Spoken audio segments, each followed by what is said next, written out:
여러분 안녕하세요. 버스입니다. 오늘 수업 원의 넓이를 어림해 볼 거입니다. 오늘 수업 내용 크게 어렵지 않아요. 지난 시간에 배웠던 내용 확인하고 수업 속으로 들어가도록 할게요. 지난 시간에는 선생님과 함께 원주를 이용해서 원의 둘레, 원주와 지름을 구해보았는데요. 원주율이 3.14이다 라고 하는 것의 의미는 원의 둘레, 원주는 원의 지름의 3.14배이다 라고 하는 것이 이것의 의미였었죠. 그리고 만약 지름을 1이라고 할 때 원의 둘레가 3.14이다 라고 하는 말도 되었습니다.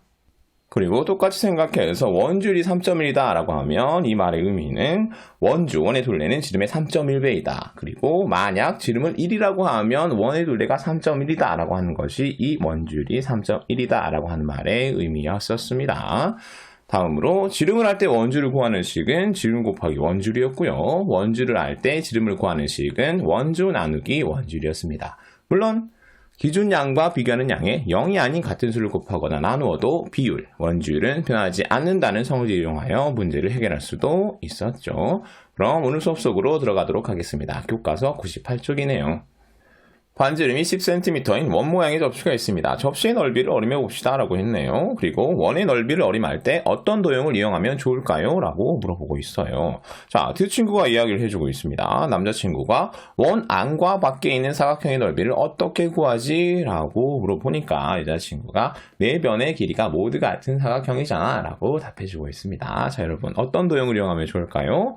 그렇죠. 원 안과 밖에 있는 네 변의 길이가 모두 같은 사각형인 정사각형의 넓이를 이용해서 원의 넓이를 어림하면 좋겠죠. 다음으로 넘어가도록 하겠습니다. 원 안에 있는 정사각형의 넓이는 얼마인가요? 자, 원 안에 있는 정사각형은 마름모라고 생각할 수 있겠죠. 그래서 마름모의 넓이를 구하는 방법을 이용해주면 원 안에 있는 정사각형의 넓이를 구할 수 있겠습니다. 한번 구해보면 한 대각선의 길이에다가 다른 대각선의 길이를 곱해주면 이 큰 정사각형의 넓이가 나오는데 이 큰 정사각형의 넓이는 정확히 원 안에 있는 정사각형, 원 안에 있는 마름모의 넓이의 2배가 되겠습니다. 그래서 나누기 2를 해주면 우리가 원 안에 있는 정사각형의 넓이를 구할 수 있겠죠. 숫자를 집어넣어 보면요. 한 대각선의 길이는 20cm고요. 다른 대각선의 길이도 20cm네요. 그래서 계산하면 원 안에 있는 정사각형의 넓이는 200제곱cm가 된다는 것을 알 수 있습니다. 다음, 원 밖에 있는 정사각형의 넓이는 얼마인가요? 자, 정사각형의 넓이를 구하는 방법은 한 변의 길이 곱하기 한 변의 길이를 해주면 우리가 정사각형의 넓이를 구할 수 있겠죠. 숫자 집어넣어 보면 한 변의 길이가 모두 20cm이죠. 그래서 계산하면 원 밖에 있는 정사각형의 넓이가 400제곱cm가 된다는 것을 알 수 있습니다. 다음으로 넘어가겠습니다. 원의 넓이를 어림해 보세요. 자, 지금까지 했던 내용을 정리해보면 되겠죠. 반지름이 10cm인 원의 넓이는 원 안에 있는 정사각형의 넓이인 200제곱cm보다는 크고 반지름이 10cm인 원의 넓이는 원 밖에 있는 정사각형의 넓이인 400제곱cm보다는 작습니다가 되겠습니다. 그럼 다음 쪽으로 넘어가도록 할게요. 반지름이 10cm인 원의 넓이를 어림해 봅시다.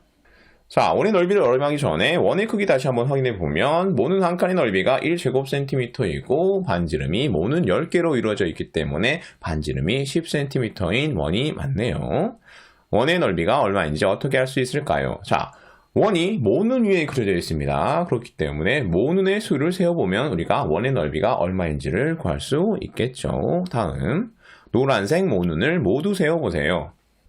자, 세어보도록 하겠습니다. 선생님 같은 경우에는 설명을 위해서 일일이 숫자를 붙여가면서 수를 세고 있는데 여러분은 모눈을 옮기든지 아니면 모눈을 자르든지 해서 직사각형으로 만든 다음에 그 넓이를 이용해서 수를 세워주면 좀 더 빨리 그리고 정확하게 수를 셀 수 있겠죠. 자, 그래서 수를 세어보았더니 전체 노란색 모눈의 4분의 1에 해당하는 수가 69개가 나왔습니다. 전체 노란색 모눈의 수를 알기 위해서는 여기에 곱하기 4를 해줘야 되겠죠. 그러면 전체 노란색 모눈의 수는 276개, 276칸이 되겠습니다. 그래서 노란색 모눈의 넓이가 276제곱cm가 된다는 것을 알 수 있습니다. 다음으로 넘어가겠습니다. 이번에는 빨간색 선 안쪽의 모눈을 모두 세어보라고 하고 있네요. 자, 방금 전에 세워놓았던 노란색 모눈의 수에 이어서 수를 세면 우리가 빨간색 선 안쪽 모눈의 수를 쉽게 구할 수 있겠죠. 이어서 수를 세어보도록 하겠습니다. 그러면 86칸이 나오는데 이것은 전체의 4분의 1이죠. 그래서 다시 4를 곱해 주어야 전체 빨간색 선 안쪽 모눈의 수를 세는 것이 되겠습니다. 계산하면 344칸, 빨간색 선 안쪽 모눈의 수는 344칸이라는 것을 알 수 있고, 이것이 의미하는 것은 빨간색 선 안쪽 모눈의 넓이가 344제곱센티미터입니다. 라고 하는 것이 되겠죠. 그럼 다음으로 넘어가서 지금까지 했던 내용 정리하면서 원의 넓이를 어림해 보도록 하겠습니다.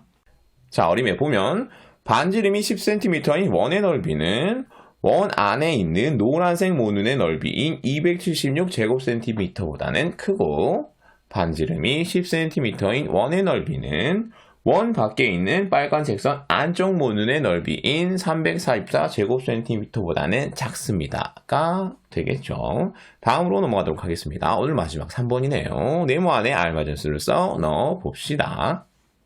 자, 동영상 잠깐 멈춰놓고 여러분이 먼저 해결해 보세요. 선생님과 아는 정답만 확인해 보도록 하겠습니다.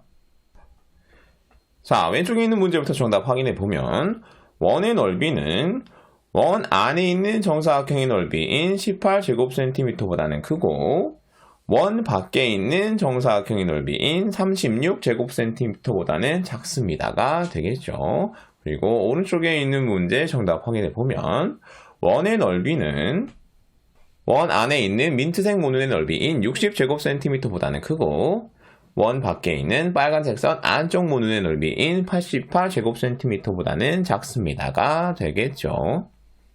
자, 여기까지 해서 오늘 배울 내용 모두 배워보았습니다. 수업 마무리하도록 할게요. 오늘은 선생님과 함께 원의 넓이를 어림해 보았는데요. 이 원의 넓이는 모눈을 이용하여 어느 정도 어림해 볼 수 있었죠. 하지만 정확하지는 않았습니다. 다음 시간에 어떻게 하면 우리가 정확하게 원의 넓이를 구할 수 있는지 알아보도록 하겠습니다. 그럼 오늘 수업 여기서 마치도록 하겠습니다. 청출 어람하세요. 안녕.